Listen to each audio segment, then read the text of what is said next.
are going to do limiting reactant question today. So to be able to understand this kind of question and to be able to answer it, first we need to know what is limiting reactant. So to do that, let's say we have a sandwich, okay? To make a sandwich, you'll need two bread slices, and you'll need, let's say you'll need one egg. Okay, so you need one egg, two bread slices to make one, okay, that's just to make one sandwich. Okay, so this is what you require to make a sandwich. You always need to have two slices of bread, and you need one egg just to make a sandwich.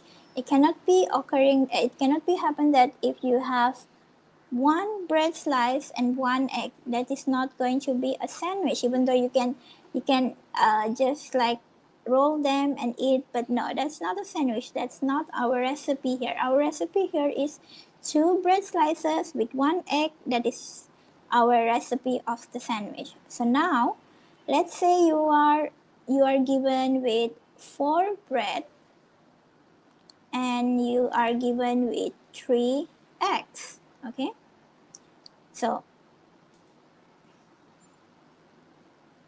you are given with 3 eggs.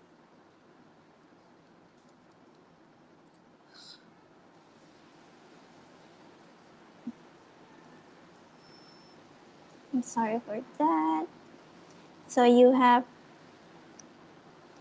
4 bread and you have 3 eggs. Okay, so now from this, how many sandwiches can you make? That's the question here. So basically with these 2 bread, you can make how many sandwiches? You can make 2, right? And from these eggs, you can actually make 3 sandwiches. See, for one egg, it can make 1 sandwich. So 3 eggs can make 3 sandwich, right? And because 2 breads can make 1 sandwich, 4 bread is going to be able to make 2 sandwich. I hope that makes sense. Now see, with this bread, this amount of bread, you can make only 2 sandwiches, even though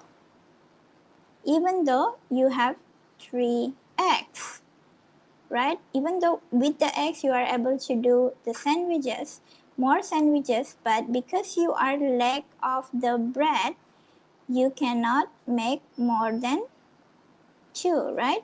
So this is going to give you 2 sandwiches. So basically, what limiting reagent means is which one is going to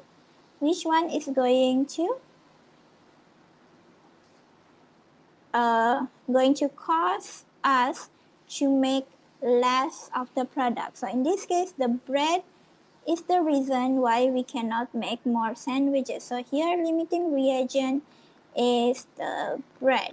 I hope that makes sense. Now let's go to the question here.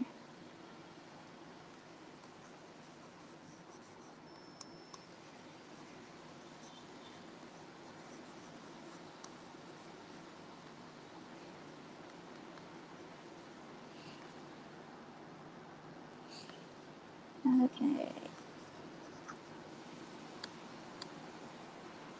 So the question, okay, so to do this question first, you need to know the reaction, okay? So we have calcium with oxygen, O2.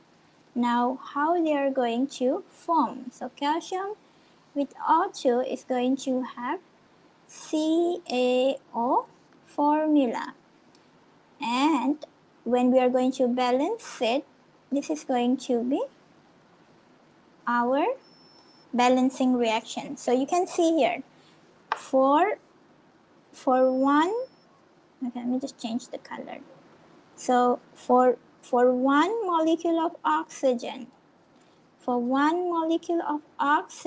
you need 2 calcium to produce 2 calcium oxide. Okay, So now, the first thing that you're going to do is you want to uh, write the moles. Okay, so moles of calcium is 0.22 and the moles of oxygen is 0.13, right? So just by looking at the mole, you cannot say like, okay, oxygen is less, so oxygen is going to be the limiting reagent. But no, it's not going to be simply that way. The second step is you need to divide it by the coefficient. So calcium here, it has two coefficients. So you want to divide this with 2, and oxygen here has one coefficient. So just divide it by 1. So now you get, for calcium, you get 0.11, and for oxygen, you'll have 0.13. Now look at this, look at these two. Which one has lower? So the calcium here has lower. So the answer of this question is going to be, the limiting reagent is going to be calcium. I'm sorry it took so much time, but I hope you understand the logic behind it. Bye-bye.